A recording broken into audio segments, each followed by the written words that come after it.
The MLP comics are awesome.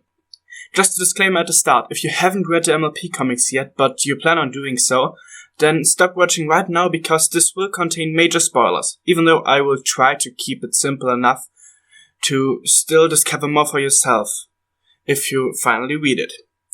Recently, I got into reading the MLP comics.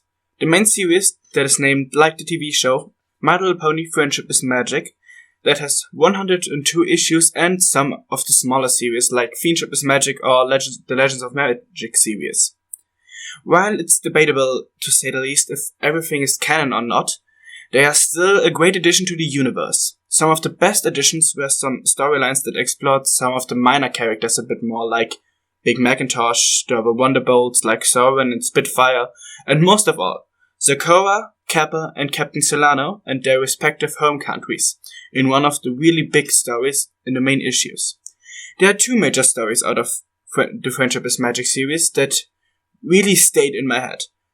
There are a few smaller ones too, but I will tell you about them later. In the first story, we get to know a lot more about Discord's past. His ex-girlfriend, to be specific. Cosmos, as she is called, is a Draconicus, like Discord, but has different animals combined in her body, at least. She doesn't look the same as Discord.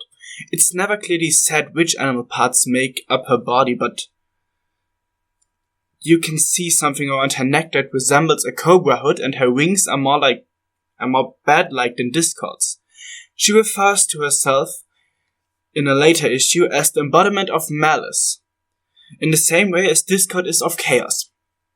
After meeting her, he was captivated by her chaotic spirit that seemingly could only be rivaled by his own.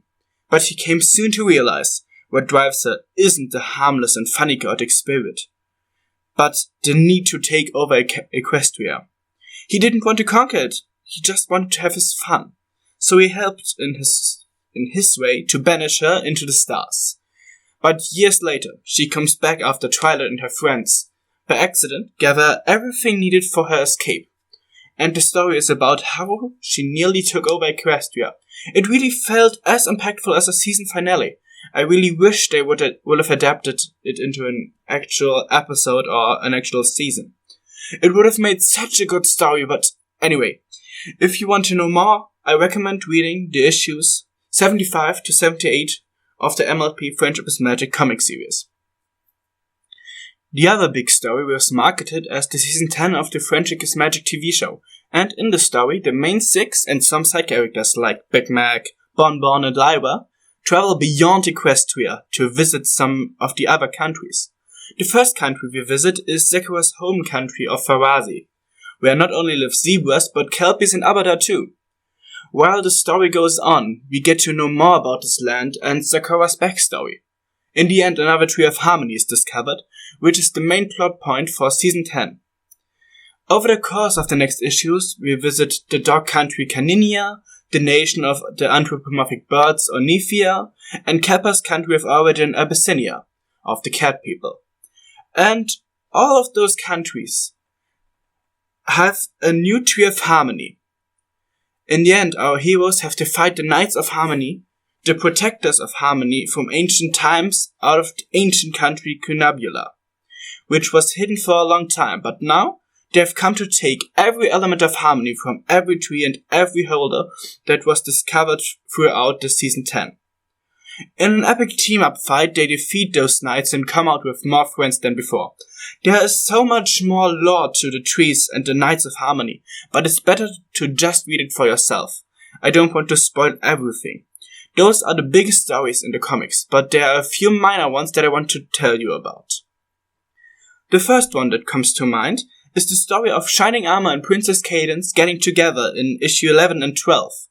It takes place in the Canterlot Academy, which is apparently a school in Equestria that we only hear about one time and never again. But anyway, the fall formal gala is coming up, and Shining Armor just fell in love with the seemingly unattainable princess Mi Amore Cadenza. His friends encourage the shy Shining Armor to still try, and his efforts work. Cadence starts having feelings for him, which he of course doesn't realize. Then, during Cadence's first full setting of Twilight Sparkle, they compare a lot of graphs and charts to mathematically find out that Cadence and Shining Armor are extremely compatible, and she decides to make him her very special sun pony. So both of them like each other, so it should be fairly easy for them to get together. But no, as per cliche, a series of misunderstandings leads to Cadence going to the gala with Buck, the school's cool guy.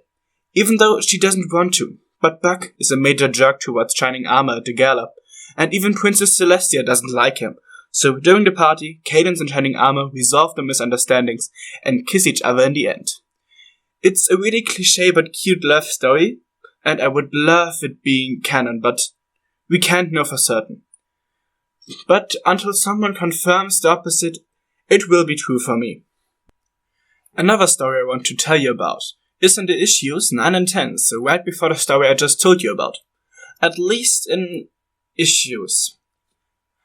In this, Big Mac has to go into town to get nails to fix something at Sweet Apple Acres. But the summer wrap-up hoedown is currently going on, and he didn't want to go there because he doesn't do well with crowds. He encounters some inconveniences on the way, but this part of the story isn't really what made the story memorable for me. There are two side plots that made it really enjoyable for me. The first one was one singular panel where you can read, accidentally enters a time warp, saves Ponyville from mutant apes, returns 5 minutes earlier. This left me intrigued and so many stories built in my head about what could have happened there, and the second thing was the fact that during the story, 3 ponies show a romantic interest in Big Mac. The Wonderbolt Fleetfoot, who fell for him after crashing into him, a mare called T-Love, who also crashes into him and then imagines a sort of action romance story with them as agents, and the third one is Princess Luna, who is seen giving Big Mac a kiss while riding on a Ferris wheel in one of the last panels of the comic without any explanation. None of these things are ever mentioned again, which makes it again debatable if it can be considered canon. I would love it, but at least this storyline isn't likely to be.